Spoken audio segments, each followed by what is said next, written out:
comecei a gostar de carro como talvez a maioria das pessoas, né? Pela janela do carro, sentado na cadeirinha, olhando os carros passando, aprendendo os nomes dos modelos, das marcas. Tudo isso foi alimentando durante anos e anos da minha vida, sempre tendo o carro como centro da minha vida e da minha paixão.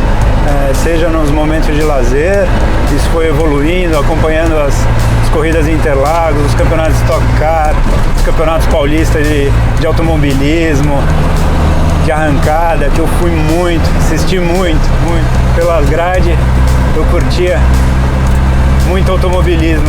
Tudo isso foi alimentando esse sonho até chegar nesse carro. Esse carro eu comprei em 2010, um Gol GL 91. Ele foi comprado com esse propósito, que eu queria montar um carro que fosse gostoso de guiar, um carro que me desse prazer, um carro que me trouxesse para o lado de dentro da pista também, que eu pudesse aproveitar em um track day, que eu pudesse acordar um domingo de manhã, dar um rolê, ouvir uma turbina assobiando. Sou eu no comando desse carro agora. Eu não tenho mais que ficar abaixando o vidro do carro, ouvindo as outras pessoas. Aqui sou eu.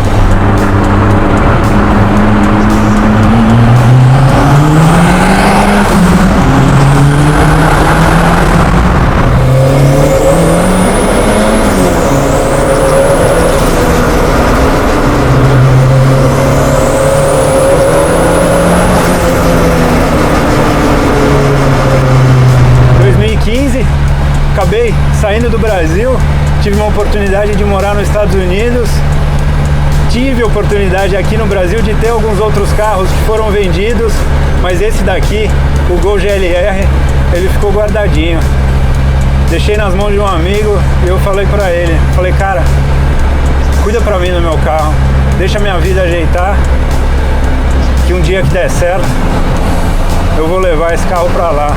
E aí quando surgiu a ideia de levar o GLR para os Estados Unidos, bom, a gente tinha um primeiro grande desafio, que era desenvolver um motor a gasolina. Primeira coisa, eu fui atrás da Keller Preparações, o Eduardo Keller, o Guilherme Keller, foram as pessoas que sempre mexeram nesse carro desde o início do projeto em 2010.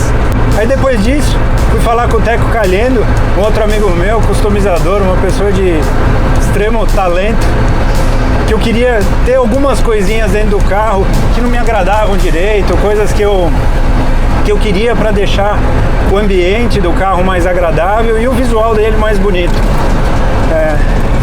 Aí, aproveitei que já tinha falado com o Teco, fui conversar com outro amigo meu, o Denilson, da By Denny Studio.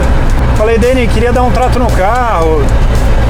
Enfim, tudo isso ele acabou restaurando o carro completo, para o carro ter muita proteção, ter uma pintura nova.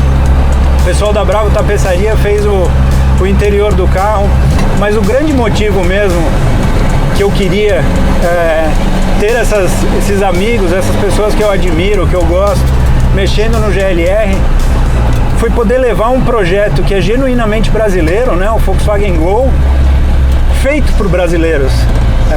Eu sei desses brasileiros e de diversos outros que são extremamente talentosos e capazes, e eu acho que um mercado como o dos Estados Unidos, que o mundo dos carros preparados, customizados, modificados é gigantesco, eu acho que eles têm que conhecer o trabalho dessas pessoas. Tem muita gente que pode me perguntar, até amigos meus que comentaram, falaram, cara, você está indo morar nos Estados Unidos, país repleto de carros legais, você vai levar um Gol para lá? Mas eu tenho certeza que muitos deles sabem que os meus sonhos de criança estão aqui dentro. Bora!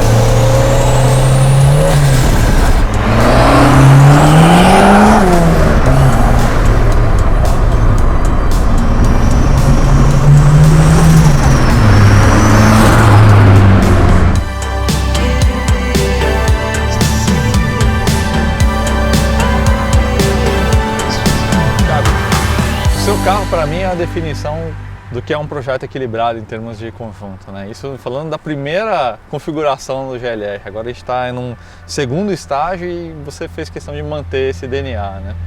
E uma das coisas que mais me chamou a atenção Na época, na primeira fase do projeto, era que o conjunto mecânico, a partir de motor, era uma coisa bastante simples, bem old school mesmo. Era um 2E, comando 49G, a turbina K16.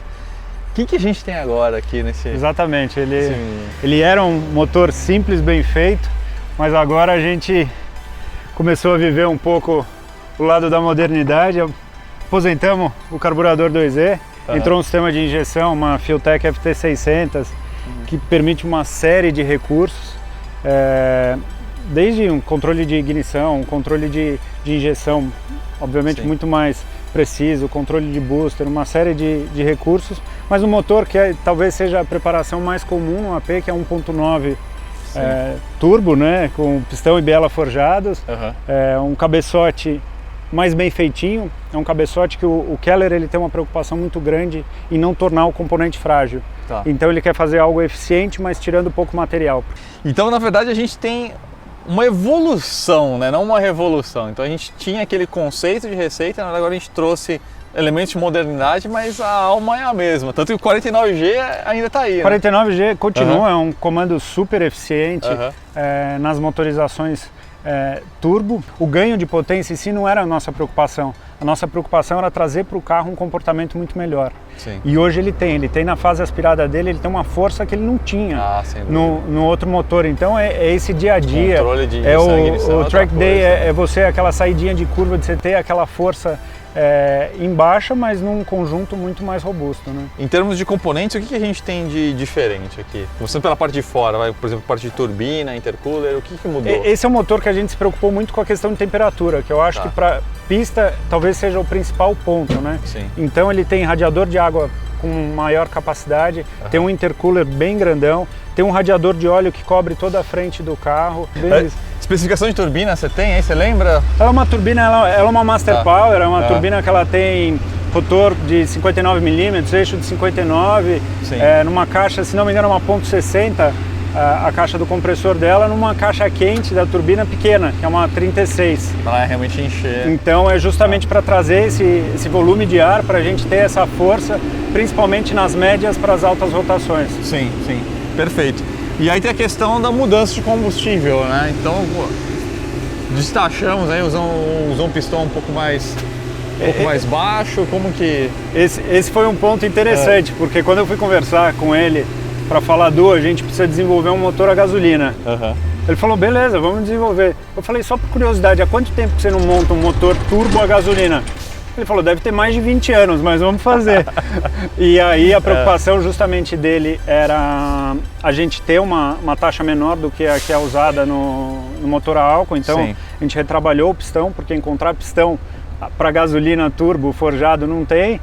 As bielas, a gente usou umas bielas forjadas, aí também mais levinhas, com duto de óleo no meio, também para ajudar nessa durabilidade. Desenvolvemos o carro aqui na gasolina de alta octanagem. Quando chegar nos Estados Unidos, a gente vai abastecer com a gasolina premium deles e vamos fazer toda a parte de calibração, corrigindo em cima desse mapa. Só o mundo real, não adianta ficar teorizando e especulando. Exato, tem que viver. Faz um mapa seguro e aí leva lá para Exatamente, o carro está pronto, estamos andando aqui, está tudo perfeito. Mas quando a gente chegar lá, vamos fazer. Hoje com a injeção, eles têm acesso remoto, tem uma série de recursos que à distância eles conseguem trabalhar. E diz uma coisa, Thiago, conjunto antigo rendia 256 cavalos. 256. De quanto a gente está falando hoje? Você chegou a aferir isso? Chegamos, contando em primeira mão para você. Maravilha. Porque também é uma parte legal. Hoje a gente tem uma série de potências diferentes nesse carro. A primeira e a segunda a gente tem uma potência de 250 cavalos com 34 kg de torque. É um torque até um pouquinho menor do que a gente tinha no motor anterior, que é justamente essa preocupação de tentar poupar transmissão também, né? desse carro e semi-eixos, homocinéticas, que são os grandes pontos frágeis. E aí a pressão nas primeiras marchas? 0,8 de pressão. Depois vem, se não me engano, 0,9, 1 kg com 280 cavalos, também sobe um pouquinho o torque. Quarta, aí já vem 320 cavalos, que é uma marcha um pouco mais longa, com 44 kg de torque. E aí quando entra a quinta, aí vem 1,4 kg, 340 cavalos. Caramba. E vem um torque absurdo de 49 quilos. Nossa, assim, um negócio torque de V8, de V8 5.0. Quantos quilos esse carro pesa mesmo? Esse carro pesa em torno de 900 quilos. Nossa, é rápido, é o que eu falo para as forte. pessoas e tento convencer as pessoas de que um carro de 250, 300 cavalos pesando 900 quilos Sim. é um carro extremamente divertido. E aí falando em conjunto, então vamos passar para a parte de transmissão. A gente tem alguma novidade aí na parte de câmbio? Transmissão, a gente fez uma transmissão nova, é um câmbio que eu gosto com relações longas, é o conhecido como PS na linha Volkswagen, então é um câmbio gostoso para você viajar, põe uma quinta marcha, você viaja aí seus 120 a 3.000 rotações. É uma caixa mais wide, assim, as marchas são mais espaçadas? Elas são um pouco mais espaçadas, é a transmissão mais longa disponível que tem para esse carro em linha.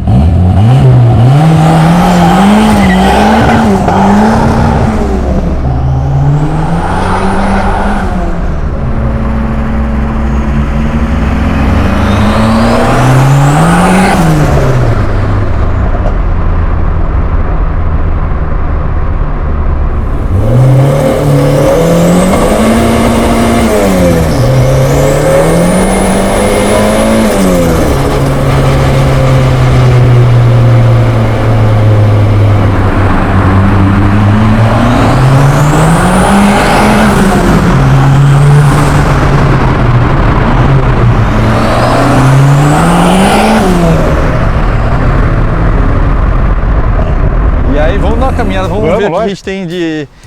Finalizando aí a parte então de conjunto dinâmico, né? Suspensão, freios, apresenta pra gente aí, Thiago. Suspensão, o que a gente fez? A gente refez toda a parte de suspensão, seguindo mais ou menos a receita que tinha de carga de mola, de carga de amortecedor. Agora ele tem um pouquinho mais de carga de amortecedor na frente. Tem camber plate, que é um negócio que a gente consegue trabalhar mais o caster do carro, né? Trabalhar todos os recursos. O comportamento do carro ficou extremamente interessante porque ele é um carro que ele copia bastante, mas não é um carro incômodo de andar. E olha que São Paulo põe à prova, né? Com um monte de buraco e tal, a gente consegue sentir bem. Particularmente estou adorando. Tem os freios novos, que agora na dianteira a gente colocou uma pinça com 4 êmbolos, né? Sim. Então eu tinha um sistema clássico, que era só um pistão, antiga, e eu sentia falta. Tanto que a traseira, que também é um disco dos GTI 16 válvulas, a gente tinha que usar a válvula restritora porque ela bloqueava. Ou seja, faltava... Era muita traseira para pouca frente. E agora a gente colocou uma eficiência maior na dianteira e conseguimos liberar a traseira. Então eu acho que vai ficar um negócio interessante. Agora esse carro ele ficou cheio dos detalhes, né? Isso eu acho que talvez a coisa mais interessante dessa repaginação, vamos dizer assim, do GLR é isso, né? Porque o Teco e o Deni, eles colocaram um monte de pequenas manhas, vários detalhes aí pra gente caçar e observar, né? Exatamente. Da parte de fora, faz uma geral pra mim, do que a gente tem pra caçar, né? Ela foi toda restaurada, esse carro era um carro bonito, ele não era um carro ruim, ele não era um carro feio. Mas a hora que você olha a pintura nova, o que ela tem de brilho e o que ela tem de proteção, minha grande preocupação era a proteção, né? E o porquê que a gente restaurou. É um carro de quase 30 anos, né? Então eu prefiro fazer aqui com gente extremamente talentosa e capacitada. Vamos fazer o carro, vamos deixar o carro protegidinho, perfeito, para ele encarar. Se Deus quiser, mais 30, mais 50 anos, seja lá o tempo que fazer lá, até porque também tem as manhas do desmonte, da remontagem, né? Total. Tem alguns detalhes na grade que a gente pintou por trás de preto, para dar uma escondidinha em umas coisas, pintamos uma caixa de ar de preto, ele tem o friso, tem esse capô, que foi uma ação que eu fiz no BGT, que todos os visitantes assinaram, que foi uma forma de eu carregar o nome da galera também lá, que é apaixonada por Volkswagen, né? Refizemos todo o cofre do motor também de pintura, fechamos uma série aqui, né? Fizemos uma série de buracos. Super limpo, fecharam, né? A gente fechou os buracos do paralama, por quê? Porque as caixas de roda agora são pintadas em preto. A gente rebateu os paralamas, pintou ela em preto, tirou o plástico do paralama de dentro da caixa de roda e fechamos. Tem uma curiosidade que você pode olhar e falar, mas o que esse carro tem partida frio, né? E na verdade foi uma solução que o Deni encontrou, porque aqui a gente tem a caixa do respiro do blow-by, que inutilizou o limpador do vidro, mas o Deni teve uma sacada, ele falou, você não vai precisar mais de partida frio, vamos usar a partida frio para fazer o esguichinho do vidro. Super perspicaz, São coisinhas simples, né? Eu coloquei nesse carro isso quando eu montei ele em 2010. Essas faixas que são do GTI 16, do GTI quadrado, enfim, do Gol GTI, que era um negócio que eu acho que dava um contraste legal, enfim, friso na cor, a gente colocou o logotipo agora. Agora tá uma preocupação que o Teco tinha quando ele fez projeto de customização do carro era justamente ter essa figura do GLR, que foi esse nome que surgiu numa brincadeira, né? O Gol GL com o espírito racing. Tinha o nome, mas não tinha identidade visual, né? Mas espalhado pelo carro. Então ele está nos bancos, está no paralama, está no meio do painel, está na tampa traseira. Sim. A gente tem em vários pontos do carro essa lembrança, vamos dizer. E aí a gente indo aqui para a área traseira, o que a gente tem aqui de... Então quando a gente olha aqui atrás, agora a tampa do porta-malas, a gente estendeu a faixa preta, porque no GTI ela tem um aerofólio, e aqui a gente fez como seria no GT. Tem, enfim, o logo GLR na tampa. A gente tem uma pintura que eu fiz, o pessoal da Baidene fez do painel traseiro do carro em preto, justamente para esconder aquela linha na cor.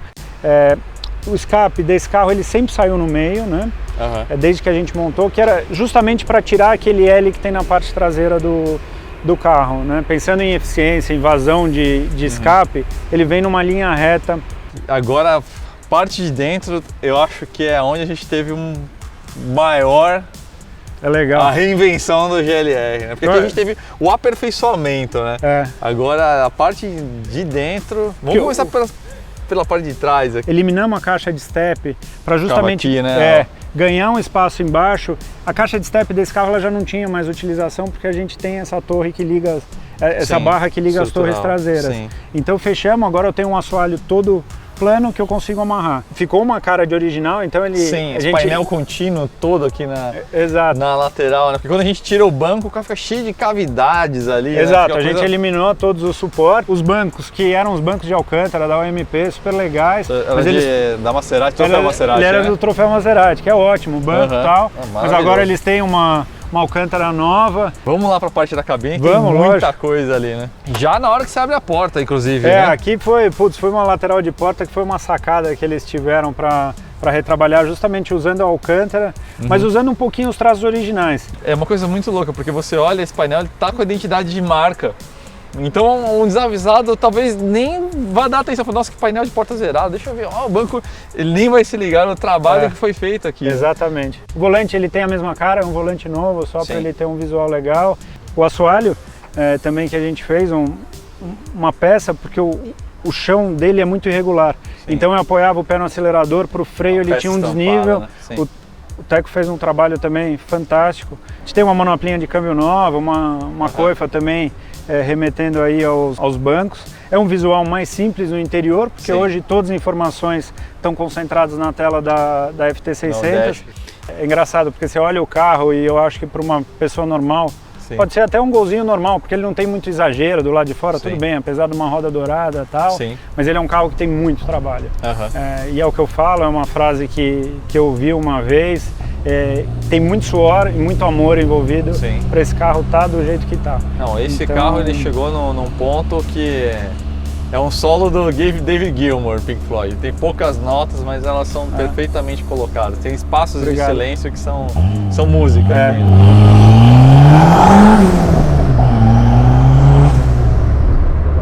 Eu fico muito feliz porque eu falo que esse carro já não é mais meu, e sim de todas as pessoas que colocaram a mão nele para fazer um trabalho. É até por isso que no cofre do motor eu tenho uma plaqueta vão ter 2 plaquetas em inglês falando quem que desenvolveu o carro, quem que pintou, quem que fez o interior, tal, que é justamente para as pessoas de lá elas possam olhar e saberem que foram brasileiros super talentosos e capacitados que fizeram o carro. Agora, só para a gente embrulhar, como é que é esse trâmite, resumidamente, até para o entusiasta, de repente a gente tem algum leitor que recebeu uma proposta de trabalho e tem um xodó e fala, putz, mas eu quero levar esse carro comigo. Como é que é o processo para você transformar esse Gol num legítimo cidadão dos Estados Unidos? Basicamente, assim, falando de uma maneira simples, para entrar nos Estados Unidos o carro tem que ter mais de 25 anos de idade. A partir do momento que ele tem 25 anos, ele já tem as dispensas de emissões, homologações de segurança, enfim. Aí tem um processo aqui no Brasil que é um processo de baixa. Então, basicamente, a gente vai fazer esse carro não existir mais na base de Renovan dele. Ele deixa de existir. Não pode ter débito, tem que passar por uma vistoria, eu devolvo as placas do carro. Feita a baixa do carro, o carro está livre para ele ser exportado. Mas o processo aí é o quê? É um navio cargueiro, tem uma empresa uma empresa de logística, uma empresa de comércio exterior que está cuidando do processo do carro, e essa é uma recomendação que eu dou para as pessoas, estejam sempre muito bem assessoradas, né? Então tem agora o próximo passo, que é o quê? Coloca o container no chão, vamos posicionar o carro dentro, Tem uma empresa que é contratada para fazer a amarração do carro, porque a gente tem que pensar que esse carro ele vai ser posicionado num navio cargueiro lá em cima, tem que pegar mar aberto e tem que chegar do mesmo jeito que ele tá saindo daqui. E aí, chegando nos Estados Unidos, eu vou no porto retirar o carro. Tem uma empresa também que vai fazer essa parte da remoção do carro do porto, vamos dizer, para um porto seco, enfim, que é onde eu vou retirar o carro. Saio de lá com um pacote de documentos e são os documentos que eu vou dar entrada no processo de emplacamento do carro. E aí emplacou o carro. E aí, legitimamente, é um cidadão norte-americano. E aí tem uma outra dúvida que também é interessante, que é o seguinte: pô, mas e se você voltar para o Brasil? Esse carro pode voltar para o Brasil? Que é uma pergunta que me fizeram, que é interessante. E aí? Tem que esperar ele fazer 30 anos, né, para entrar na categoria de carros antigos. Sim. Né? E aí ele vai ter um Renavan novo e uma placa nova. Entendi. Entendeu? Entendi. Mas não que isso vá acontecer, porque meu plano mesmo é ficar por lá. Sim. Putz, que demais, Thiago. Fico muito feliz de a gente conseguir registrar esse momento que literalmente é um dos últimos momentos do carro como cidadão brasileiro, né? O processo de baixa vai dar entrada amanhã. Então, exatamente. Pra gente é uma grande honra, uma grande felicidade de poder compartilhar com vocês essa história, né? A gente contou a história lá com o Murta, inclusive, né? Do GLR lá atrás, na primeira fase. É verdade. E agora a gente fecha esse ciclo num momento que é muito importante. Então, agora eu quero ver notícias desse carro de lá. Não, você vai não só ver notícias.